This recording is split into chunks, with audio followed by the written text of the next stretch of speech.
I don't want to rush you. It's such a wonderful time to just chill, think about Jesus and who he is and where he is. But speaking of Jesus, he was a great teacher, is still a great teacher. I still can read all of his teachings right there in the New Testament, and I see in Matthew chapter 6, we're not quite done with this story that Jesus is telling his crowd out there on the Sermon on the Mount that day by the sea. Let me see by a show of hands, who here wants to be rich? Okay. Okay. So we got some honesty. For those who did not raise their hands because they're already rich, I have a question. How much of your time is devoted to your personal wealth? It's a fair question. If you're over 40 years old and you probably are still investing quite a bit of time and energy looking at that retirement age coming up pretty quickly. I mean, once you reach 40, 50 is not far away. Once you reach 50, 60 is not. I mean, if you haven't really been working and putting away and doing your investment thing, then it's time to start. It's never too late is what they tell me. If you're in your 30s, then you're probably doing everything that is possible to get by and even put a little something away for the future. Because that's a time of really productive. That's when we're kind of at a peak. That's when people believe us, right, Joey? That's when people know, well, whatever he is, whatever his title is, he's got to have experience. He's over 30. Right? Well, if you've got children, then anywhere between 20 and 40, you're scrambling just to feed those little critters and put clothes on their back and put them into school and do the things that the children need. Who's got time to think about the future when you got all these rugrats running around, curtain climbers, cookie stealers? Who's got time for... I tell you, it does. It really takes the focus in life, doesn't it? What are the kids up to? What do I have to do next? Where do I have to be? Especially this time of year, because the parents are having to go graduation this one, graduation that one, this prom, that thing, the other thing, shopping. Oh my. You know, it just seems like it never ends. Hey, and if you're single, you're probably already rich. I mean, single people don't have any bills, right? They got money coming in and they don't really spend it on anybody but themselves. They might be a little bit broke if they're spending their money on romance or things that would be enjoyable, you know, entertainment, that kind of stuff. Yeah, I don't know. And then again, you might be, if you're single, you might be needing to look for the future to take care of you by taking some of that mega money and putting it off to the side. Now, here's somebody I didn't mention is college graduates. I was one at one time, a college graduate, or just if you graduate from high school, get out of high school and you're ready to get into the workforce. If you didn't graduate high school and you left early and you got into the workforce, same difference. There's this thing that happens to that group of folks. And I want you guys to listen up because it happened to me and it'll probably happen to you. Maybe not if you're really smart. I don't think I was very smart. I was middle of the road. I wasn't an idiot, but I wasn't brilliant either. I was right in the middle there. Plain old fella. Well, I grew up in a family that had stuff, had beautiful pianos, and Mom had her living room off to the side with all that furniture we were not allowed to sit on. Anybody got a room like that? Yes. Come on, June, you got to have a room like nobody's allowed to sit on. No, you don't have one. My mom had one. And we could go in there if we were all dressed up and real clean, hadn't got, you know, grass stains on our jeans or bugs in our pocket or whatever. We could go there, and but we had to be real good, and it had to be like supervised. It had to be somebody like an aunt or an uncle or somebody, an adult in there, so we didn't roughhouse and take the pillowcases and throw them at each other and, you know, destroy the piano and that kind of stuff. So when I got to be that age where I was out of the house and I was going to make my own house, I thought, why not start with everything? Let's just start. I want where mom and dad have. It took them years to get there. I want that right now. Well, as a matter of fact, back in the day, I don't know if they do this anymore, but they gave us college students a credit card. Came in the mail with my name on it. Ready to go. Free money. Free money. It was back in 1969. It had a $500 limit on it. You know what that was? $500 in 1969 was no small thing. That was a half a motorcycle. Yeah, that was a lot of money. And color TVs were expensive back in those days. You probably don't remember some of this stuff, right? You can't relate. Poor Nathan, he's going, man, that was before my time. What is it? Before my BMT. That's my BMT. Well, I tell you that if you've never gotten hit with a credit card bill that you couldn't pay, then you probably don't know what it's like to worry about money. If you did pay the bills, and they come in every month, right? When you spend that money, you got to pay those bills. And if you miss one, it kind of hurts. And you worry about, what are they going to do to me? How's it going to affect my future? That kind of thing. And so, speaking about being broke, because I hate to admit this, but I did that. I took that money and I spent it. It was so easy to spend, and then I couldn't pay it. I was in college, and even afterwards, I was just getting started. And Dad didn't want to hear about bailing me out. This wasn't no government bailout, no Allen bailout on this. So I had to suffer through all of the letters and the phone calls. When are you going to pay that bill? Oh, and it does. It makes you worry, doesn't it? I mean, it puts you in a state of mind. And if you haven't been there, you are a blessed person. But I suspect that most of us at some time in our life has been in that little bit of a barrel. But speaking of being a broke, at my house, I have an old broken down shed in the back. It's one of the last ones. The insurance company got all over me about my broken down shed. Well, I bought the place with the broken down shed. And it was just perfect for my lawnmower. I just pull it right in there. Why do I have to fix it? What do I care if it leaks a little bit? Anyway, the insurance company doesn't like it. So, but in that shed, I went back there and all the antique stuff laying around. There was a couple things hanging here and hanging there. And as it will, when you get a property that's got some age to it, and mine goes way back, I found some bottles down there, some pop bottles, some tall ones, and it was deposit bottles. Do you remember those days, guys? Some of you guys, were you around when when you would buy a soda and you would pay whatever, quarter for 50 cents, whatever it was for that bottle, 16 ounce, and then you have to pay 2 cents or 5 cents or 10 cents. It was 10 cents a your day. I could remember 2 and I could remember 5, but I wasn't sure if it was 10 cents. Do you know if you've got about 6 dozen bottles there that you've drank over a period of a month or so, you got some serious cash right there, don't you? At 10 cents a pop. That's a lot of money. Sometimes that was the difference between me having gas in the tank and being able to go to work and not having gas in the tank. Talk about worrying about money. Man, that stuff. And I still have them. I don't know if anybody would give me my deposit back now. What do I do with them now, June? What do you do with bottles once, somebody was so flush with money, those old bottles sat back here in that old shed, right in the corner in the dirt in a bag, some kind of burlap bag, and never made it to the 7-Eleven to go get their $13 worth of cash or whatever it would have been worth. Oh my. Well, listen, the lesson today is about money, but not really about money as much as it is worrying about money. And there's a little bit of something in here for everybody today, I'm pretty sure. This is what the Bible says, starting in Matthew chapter 6.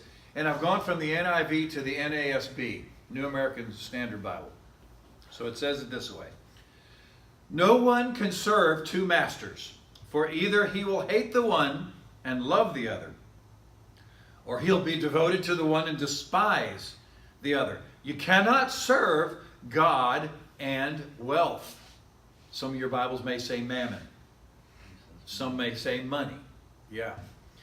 So next in this, it's cute. It says, the cure for anxiety is the subtitle in my Bible. And it says, for this reason. For what reason? Because no one can serve 2 masters, because you'll love the one and hate the other. That's for what reason? Don't be worried about your life. as to what you will eat and what you will drink. Now it's interesting, but that life on the screen there has a little asterisk by it in my Bible, and it says the word life really means, in the Greek, the words for soul. So if I was to read this to you again, for this reason I say, do not be worried about your soul as to what you will eat or what you will drink, nor for your body. Isn't that funny how he said that? Because you know your soul doesn't eat or drink, does it? No, it doesn't. Your soul doesn't need to be nourished there. Your body does, but not your soul. Or for your body as to what you will put on. Which one of you guys is worried about what you're wearing right now? Anybody worried about what they're wearing right now? Is it cool? Are they going to accept me? Are they going to kick me out of the church because I got holes in my jeans? Not anymore. Now you pay extra for that stuff. Used to be. That was the stuff Mom would put a patch on there. Iron me a good old patch on my knees or sew me up some. No, not anymore. Man, the life has really changed. Listen, is not life more than food and the body more than clothing? And I know you guys, yes it is. But we still like our holy jeans. He says, look at the birds of the air, that they do not sow and neither do they gather into barns. Who here has a barn? Who can understand this? Have you ever had a barn? Did you live in a barn? Was there a barn next door? Okay, you see the barn symbol there. Barns are what people would keep their feed for the cattle in there so it didn't get rained on and ruined, and also gave the cows or the sheep or the goats some place to go to get out of the sun or to spend the night away from the wolves and the bears and all the critters that creep around at night eating things. So he's telling the people that knew all this that these birds don't have barns.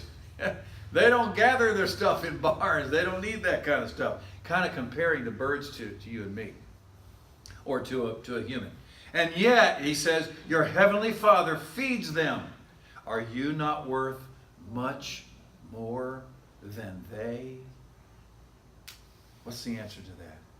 Yes. Yes. You are worth much more than the birds in the air. And who of you, by being worried, can add a single hour to his life? Well, that'd be tough to add an hour to your life. I mean, unless you're considering that I'm going to die in 2037. Wow, I'd be an old fellow, wouldn't I? 2017 more years. No, I can do that. I can do that. Might even be 2050 or something. I'm going to go way up there. At 2 o'clock on a Monday. Can I add an hour on that? Can I please die at 3 o'clock on that same Monday instead of 2? Who can add that to their life by worrying? Yeah, I'll tell you what the truth is. The truth is, you're probably going to subtract about 10 hours for every little worry that you get and stress out your poor blood vessels in your heart. Hey, who of you, by being worried, can add a single hour to his life? Nobody is the answer. It doesn't say it in there, but that's the answer. Nobody can do that. And why are you worried about clothing? Observe how the lilies of the field grow. They do not toil, neither do they spin. And yet I say to you that not even Solomon in all his glory clothed himself like one of these. Now, if you don't know who Solomon is, Solomon was the smartest fellow ever in the history of the world. A human being. He was the richest king in the history of all mankind. He married all of the princesses of all the kings around him and made them all pay him taxes. Because he took all them women in. You know, he had a lot of wives and a lot of others that were in there with him. So, if you don't know Solomon, this guy he was the richest man ever in the history of mankind. And the most powerful. So, so if you could outdress him, you could say you had done something. The lilies of the field were way better dressed than Solomon in all of his glory at his peak with all of his wealth. If God so clothes the grass of the field, which is alive today and tomorrow is thrown into the furnace, will he not much more clothe you? And the answer is yes. You guys know this stuff, don't you? You of little faith. Now, Jesus isn't really talking to you now. He's talking to those people on the mountain right next to the Sea of Galilee You of little faith, do not worry then, saying, what will we eat? What will we drink? What will we wear to church on Sunday? Oh, I didn't say that. What will we wear for clothing? For the Gentiles, the non-Jews, the ones that don't know God, don't worship God. They worship idols. They worship other things. They don't care about God. Those people eagerly seek all of those things. And your Heavenly Father knows that you need all these things. So He's not in denial about it. You don't need to be in denial about it. But He says, seek first what? His kingdom. His kingdom. His kingdom. Whatever emphasis you put on that, you're going to come up right. His kingdom and His righteousness. And what will happen? All these things will be added to you? So wait a second. So I don't have to worry about what I'm going to eat, where it's coming from, or what I'm going to wear, the clothes that I need to wear. I don't have to worry about that and try to add, an hour to my lifespan.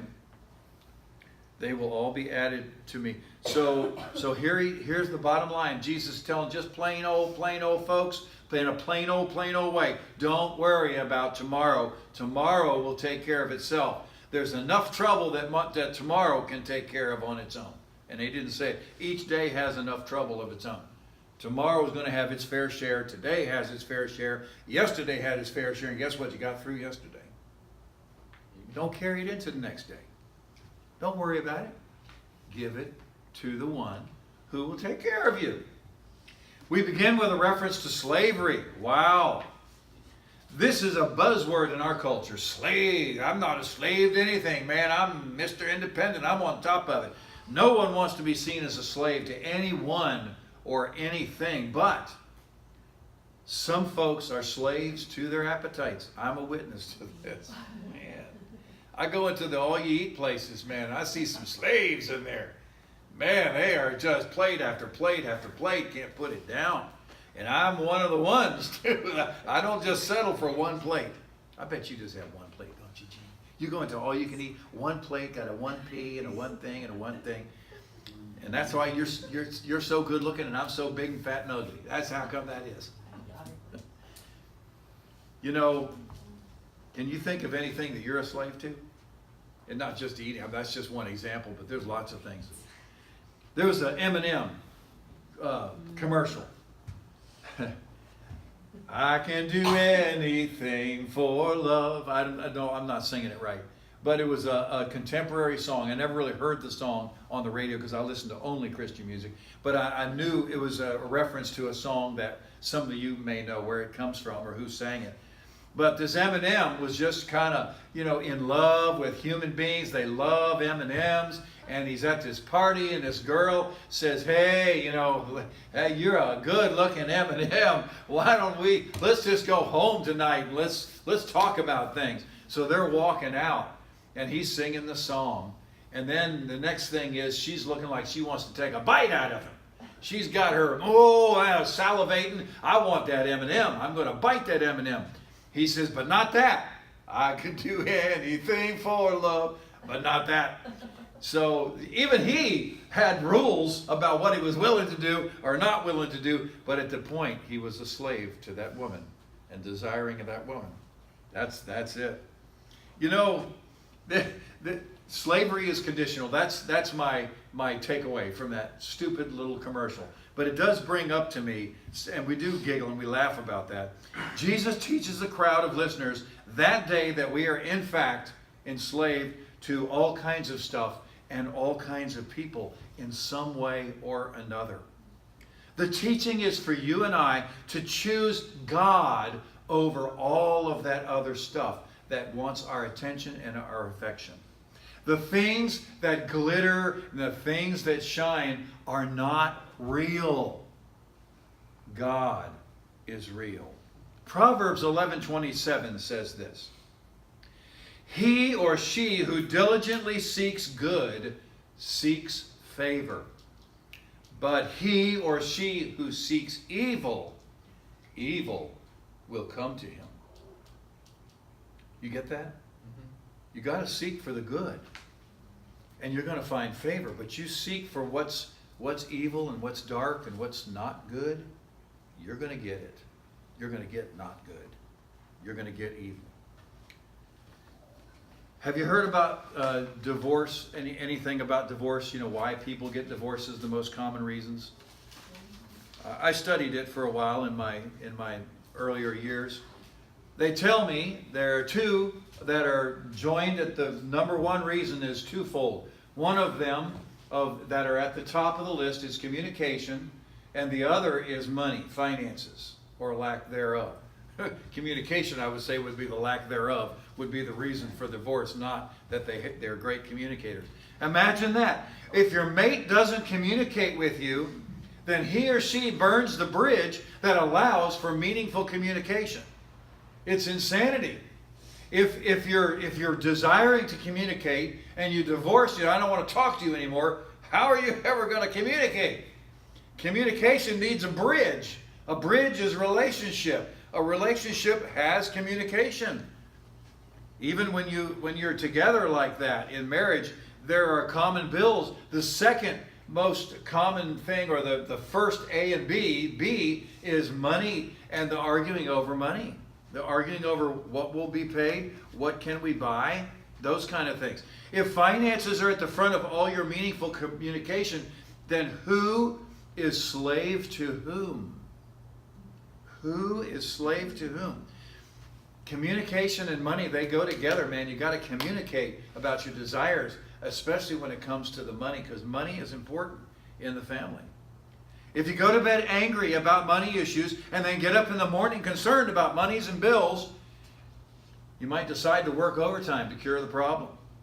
Guess what that does? That takes you away even more and focuses you even more on the things that are not as important as God. Jesus tells us that worry is directly related to our priorities. The things that we put in front of us as kind of the goal to get to. What is important to me in my life? He just said earlier about the eye and the lamp of the body and darkness and how dark it is, that our eye lusts after stuff. That the pursuit of stuff that we think we can't live without causes stress on our checkbook. Stress on our checkbook makes us worry about how empty it is and how we can't do anything. And we get hungry for even more stuff. We get stressed out for even more. Money, that's what. Stuff that costs, you got to have money. That's definitely our focus, isn't it? Money. Because it's the easiest thing to change into something else that may look like something we need, something we want. We can become a slave to our money. And it has to be the same in every generation, all the way back to Jesus sitting on that mountain telling those folks who had all their sheep and their camels or their little garden that they were growing that this is not what life is all about. Does anybody here have any ambition? You know, the anxiety that drives us to do more and achieve more and go more and more and more and even more. What is that in me that makes me do that? I found this little verse that may help us channel our ambition. Type A personalities, listen up. You know, type A, type B? That's me. Okay, listen up, type A. Here we go. Type A personality. I found this little verse. It's in 1 Thessalonians chapter 4, verse 11. It's for you and me then, Olga. How's that? We're the two type A's. I suspect Nathan's got a little type A in him too. So, here you go.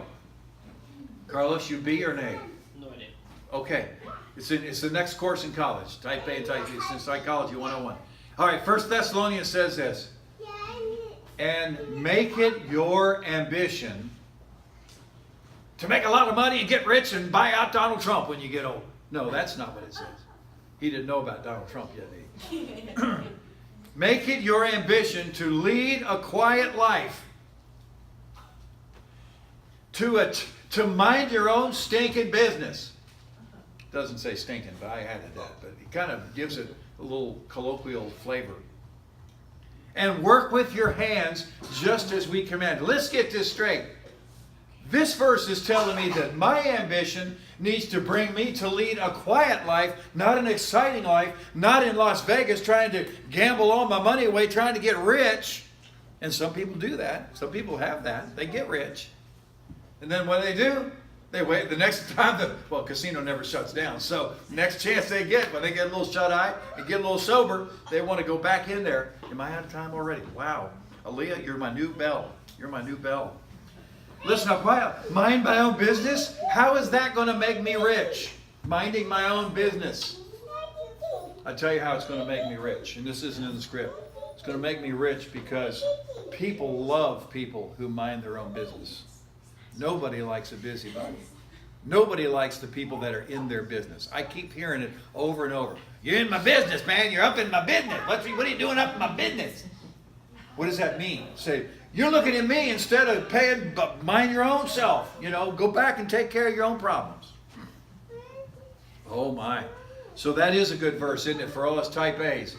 To make it our ambition to lead a quiet life, to mind our own business, and to work with our hands. Look at these poor grubby old hands. These things are worked to death now. I'm losing weight. I don't know what to say. I'm really glad. I'm probably tough to shake hands with because I feel like a crab claw. But it does real good on the drywall and the concrete. Now that I look at that verse, it occurs to me that worry could not exist in the environment that the Apostle Paul is laying out for this particular verse. How can worry exist when you are minding your own business? You're not worried about your neighbor. You're not worried about what they think about you. Minding your own business. How could it be worrisome to lead a quiet life? A quiet life, by definition, would be the absence of worry and anxiety. I mean, things are quiet, right? Somebody called you on the phone and said, "Hey, Alan, how you doing, man? I'm chilling, yo. Things are quiet. I'm chilling, man. I'm chilling like a villain in my crib." My son used to tell me that, so I learned that. That was a 30-something thing. I thank you for laughing. I was hoping that might get something. Oh, my goodness. Your soul does not live on bread and potatoes. Your soul doesn't need that, right? We talked about that before. Well, guess what? Jesus, in chapter 4 of Matthew, previous to the Sermon on the Mount, was just in the desert being tempted by the devil. He was out there 40 days, and at the end of his 40 days, he was hungry. He was almost out of gas, to the point, when I say gas, I mean whatever would have stored up food and stuff that he had, energy that he had in there. He was out of that to the point where he was almost to die. You can't go more than 40 days, they tell me, unless you're a Superman or something. And then you expire. And here's Satan. What's he going to do? Hey, man, turn these stones into bread. Really? Could Jesus have done that? Yeah, he could have done that. He's Jesus. He's the Son of God. But instead, he quoted the devil this verse, and I want to end with this verse with you. It's Deuteronomy chapter 8, verse 3. Listen to this. This was given to the Israelites once they grumbled to God about how hungry they were out in the desert, and he gave them an answer. It was manna. And the meaning of the Greek word for manna, I don't know if it's the same in Spanish. It means, what is this? So they still don't know what it is. If that's the name of it. Manna means, what is this? It's angel food cake. I don't know, what is it? So this is what he said in Deuteronomy 8. This is what Jesus responded to the devil. Oh, thus it was said. I'm reading the whole passage so you get the what do we call that? Context of this verse. So I don't pull it out of context. We know Jesus didn't. He says in Deuteronomy 8:3, He humbled you and let you be hungry, and fed you with manna which you did not know, nor did your fathers know. Yeah, what is it? We don't know this thing. That he might make you understand that man does not live by bread alone, but man lives on everything that proceeds out of the mouth of the Lord.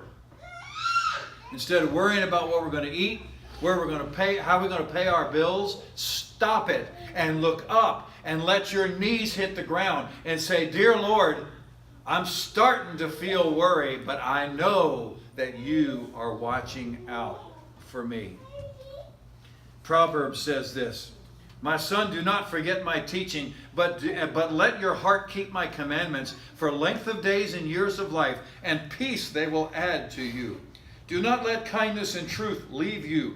Bind them around your neck. Write them on the tablet of your heart, so you will find favor and good repute in the sight of God and man. Trust in the Lord with all of your heart. Do not lean on your own understanding. In all your ways acknowledge him, and he will make your path straight. Do not be wise in your own eyes. Fear the Lord and turn away from evil. It will be healing to your body and refreshment to your bones. Honor the Lord from your wealth and from the first of all your produce. So your barns will be filled with plenty, and your vats will overflow with new wine. My son, do not reject the discipline of the Lord, or loathe his reproof. For whom the Lord loves, he reproves, even as a daddy corrects his son in whom he delights. Jesus has given us everything we need for life and godliness. Folks, we need to trust in the Lord with all of our heart when it's tough to know when we're going to get paid. When it's tough to know when we're going to get fed. When it's tough to know where we are going to sleep tonight. We need to trust in the Lord with all of our heart when all of the indicators are telling us that we're not going to make it. And guess what? We're not alone. We're not alone. He is always watching after us. He has angels right now in this auditorium watching over us. We are not alone. We will not ever be alone. The lesson is yours today. Do not worry, because God is able to do immeasurably more than you ask or imagine.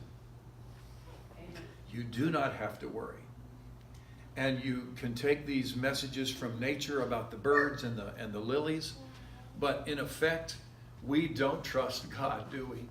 We want to know how we're going to pay that bill. We want to know where we're going to sleep tonight. We want to know when that next meal is coming. We don't just pray for our daily bread. We want to know where our weekly bread and our monthly bread and our annual bread and the rest of my life bread is. And that's not the way God made us. He made us to depend on him. He is the source. He is the great provider of every blessing that you will ever receive. Just don't forget that today. Do not worry. Do not be anxious. And place your ambition in a very quiet life. Work with your hands and mind your own business. And that is your lesson for today. Let's pray.